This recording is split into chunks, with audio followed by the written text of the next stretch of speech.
নাইদনের বল মিরাজ চোখেই দেখেনি। মিরাজকে বলছিলাম শূন্য রান আউট হয়েছে, মিরাজ শূন্য রানে আউট হয়েছে। যে কথা সেই কাজ ভাই, আপনি বলছিলেন শূন্য রানে ঠিক, কিন্তু আমারই দিন ধরে বক মরে ফকিরের কেরামতি বাড়ে ভাই, ওই বললে বলাইছে ফকিরের কেরামতি হয়ে গেছে। আচ্ছা, তারপরে যদি বলেন যে আসলে উইকেটটা কেমন লাগছে যে মিরাজ? আমার তো উইকেটটা অনেক ভালো লাগছে, যে মিরাজ আপনার নাইদনের বল মিরাজ চোখেই দেখেনি। মিরাজ আমাদের সাথে হাসি চলে পড়ছিল যে আমরা আজকে মোহামেডানের সাথে আমরা টি-20 ক্রিকেট খেলবো, সেই জায়গায় তার রসিকতায় বলছে, কিন্তু বাট আমরা মোহামেডান যে একটা ঐতিহ্যবাহী টিম তার প্রমাণ মাঠে রেখেছে, এবং এরা আমরা আশাবাদী ভালো খেলবে মোহামেডান। এখন আমাদের জ্ঞান হওয়ার পর থেকে আমরা ছোটকাল থেকে মোহামেডান সাপোর্ট করি। আমরা জ্ঞান হওয়ার পর থেকেই আমার আব্বা মোহামেডান সাপোর্ট করতো, আমরা সবাই সেম পরিবার থেকেই এভাবে তৈরি।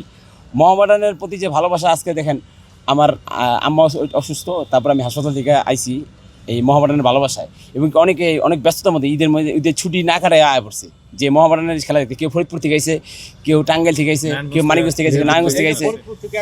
অনেক আমরা খেলা দেখতেছি মোহামেডানের প্রতি ভালোবাসা থেকে, এবং আশা করি যে মোহামেডানের টিম ম্যানেজমেন্ট আমাদের আশা পূরণ করবে। এই বছর আমরা চ্যাম্পিয়ন হবো, এবং চ্যাম্পিয়ন হয়ে 17 বছর ধরে আমরা চ্যাম্পিয়ন হতে পারতেছি না, সেই চ্যাম্পিয়নের 7টা আমরা নিতে চাই। 2009 সালে লাস্ট চ্যাম্পিয়ন হয়েছিলাম চিরপ্রতিনিধি আবানির বিরুদ্ধে, পাইলট ব্যান্ড নেতৃত্বে, পাইলট ব্যান্ড ক্যাপ্টেন ছিল, এবং এবারকে আমরা চ্যাম্পিয়ন হতে চাই মোহামেডানের।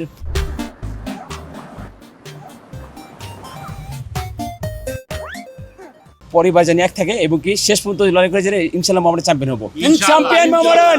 কেউ একজন বলছিলেন মিরাজ শূন্য রান আউট হবে, আপনি বোধহয় হ্যাঁ, মানে কি বলছিলেন মিরাজকে? মিরাজকে বলছিলাম শূন্য রান আউট হয়েছে, মিরাজ শূন্য রানে আউট হয়েছে। ফরিদপুর থেকে আসছেন, কতটা ভালোবাসা দলের প্রতি? এটা আমরা দীর্ঘদিন ধরে মোহামেডানের সাথে জড়িত আছি, এবং মোহামেডানের খেলা যেখানেই হোক বাংলাদেশে সেই জায়গায় যাওয়ার চেষ্টা করি।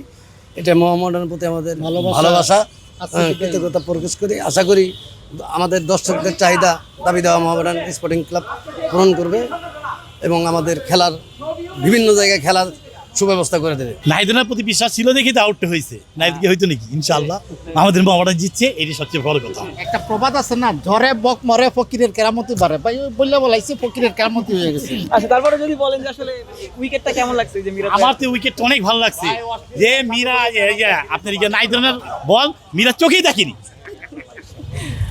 দর্শক দেখতে পাচ্ছেন মেহেদী হাসান মিরাজ, যিনি আজকের ম্যাচে হয়তো পারফর্ম করতে পারেননি, তবে তিনি পারফর্ম না করাতে মোহামেডান আসলে ম্যাচটা জিতে গেছে, এবং মোহামেডানের সমর্থকরা কিন্তু অনেক উচ্ছ্বসিত। তারা আগে থেকেই প্রেডিক্ট করেছিল যে নাহিদ রানার বলে মিরাজ আউট হয়ে যাবে, এবং মিরাজ সেটি আসলে আউট হয়েছে। তাদের সেই প্রত্যাশাও পূরণ হয়েছে দর্শকদের, এবং তারা ম্যাচ জিতে ঘরে ফিরছেন, নিশ্চিতভাবেই হাসি মুখেই ঘরে ফিরছেন। লম্বা সময় পর হয়তোবা চ্যাম্পিয়ন হবে মোহামেডান, সেই বিশ্বাসটাই তারা দলের প্রতি রাখছেন। আশিক সারোয়ার, নিউজ 24।